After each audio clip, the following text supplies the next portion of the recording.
চিলাপথাৰত বন্ধ কৰা তেল ডিপু পুনৰ খুলিব দিয়াৰ প্ৰতিবাদত অনিৰ্দিষ্ট কাললৈ অৱস্থান ধৰ্মঘট।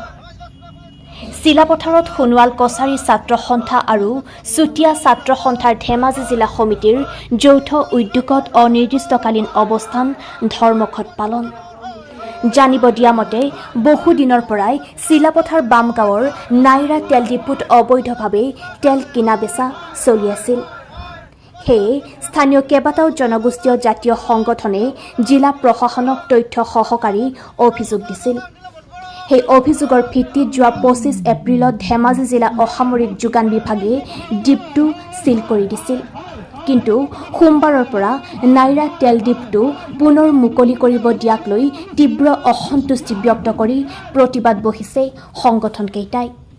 News desk report. আজিৰ পৰা আমি চিলাপথাৰ বামগাঁৱত থকা নয়া পেট্ৰল ডিপোৰ বিৰুদ্ধে অনিৰ্দিষ্টকাললৈ আমি কাৰ্যসূচী লৈছোঁ আৰু অনিৰ্দিষ্টকাললৈ অৱস্থান ধৰ্মঘট লৈছোঁ। কিয়নো দুদিনমানৰ আগতে আমি চিলাপথাৰত নয়া তেল ডিপোত অবৈধভাৱে স্বত্বাধিকাৰী চন্দন প্ৰসাদে অবৈধভাৱে তেল কিনি আৰু বিক্ৰী বহুত দিনৰ পৰা কৰি আহিছিলে। সেই কথাটো আমাৰ চুতীয়া ছাত্ৰ সন্থা আৰু সোণোৱাল কছাৰী ছাত্ৰ সন্থা দৃষ্টিগোচৰ হোৱাত তাৰপিছত আমি সেই বস্তু সম্পূৰ্ণ ভিডিঅ' ফুটেজ কৰি পিনি ধেমাজি জিলা প্ৰশাসন, ধেমাজি জিলা আয়ুক্ত মহোদয় আৰু ধেমাজি জিলা যোগান বিভাগৰ বিষয়াক আমি অভিযোগ দিলোঁ।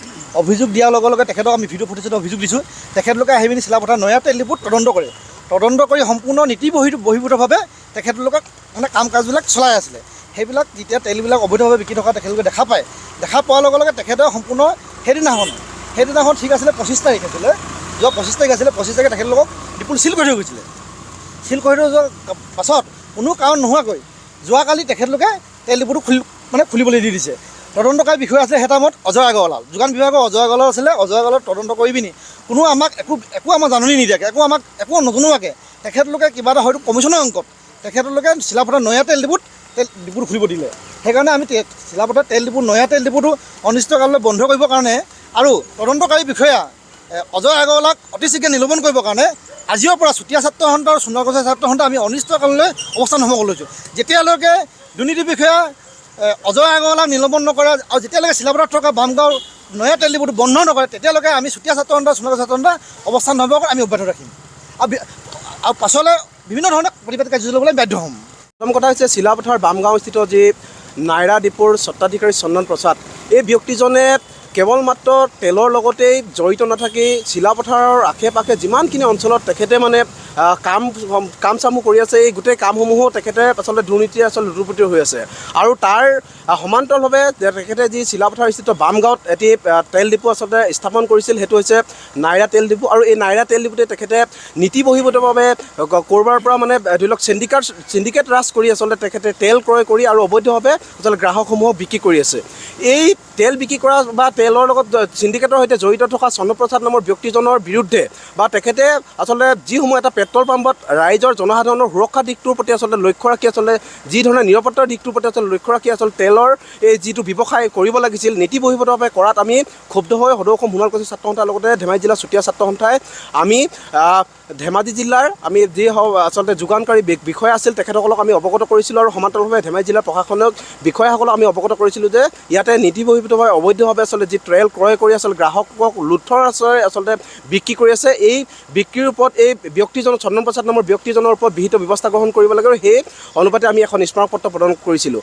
আৰু আমাৰ স্মাৰকপত্ৰ দাবীৰ পৰিপ্ৰেক্ষিততে দিগন্তকাৰী বিষয়া অজয় আগৰৱালৰ যিজন আচলতে যোগান বিভাগৰ বিষয়া আহিছিল, তেখেতে গোটেই আচলতে বিষয়সমূহ অনুসন্ধান কৰি এটা কথা স্পষ্টভাৱে গম পাইছিল যে ইয়াত নীতি বহিৰ্ভূতভাৱে তেল ক্ৰয় কৰি বিক্ৰী কৰা এই গোটেইখিনি তথ্য প্ৰমাণ পোৱাৰ পিছত তেখেতে সেই তেল ডিপোটো আচলতে চিল কৰি ৰাখিছিল।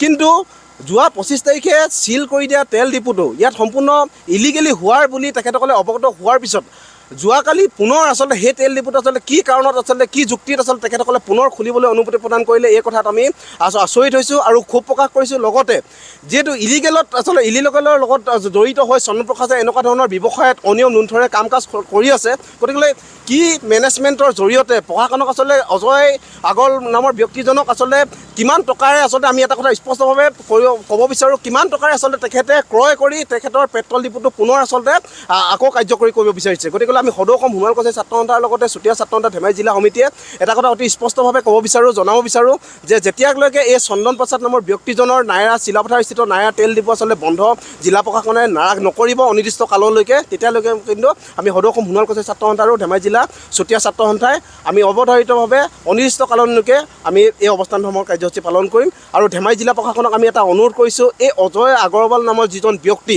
যিজন বিষয়া, এই বিষয়াজনে আচলতে কিমান টকাৰ মেনেজমেণ্টত তেখেতে এই দায়িত্ব সামৰণি মাৰিলে আৰু এই দায়িত্বত আচলতে থাকি তেখেতে আচলতে প্ৰকৃতাৰ্থত কেলেংকাৰীয়ে জড়িত এই চন্দন প্ৰসাদ নামৰ ব্যক্তিজনক কি যুক্তিত আচলতে সুৰক্ষা প্ৰদান কৰিছে, এই প্ৰশ্ন আমি উত্থাপন কৰিব বিচাৰিছোঁ আৰু সমান্তৰালভাৱে তেখেতক আমি এটা কথা স্পষ্ট নিলম্বন কৰাৰ আচলতে দাবী উত্থাপন কৰিছোঁ।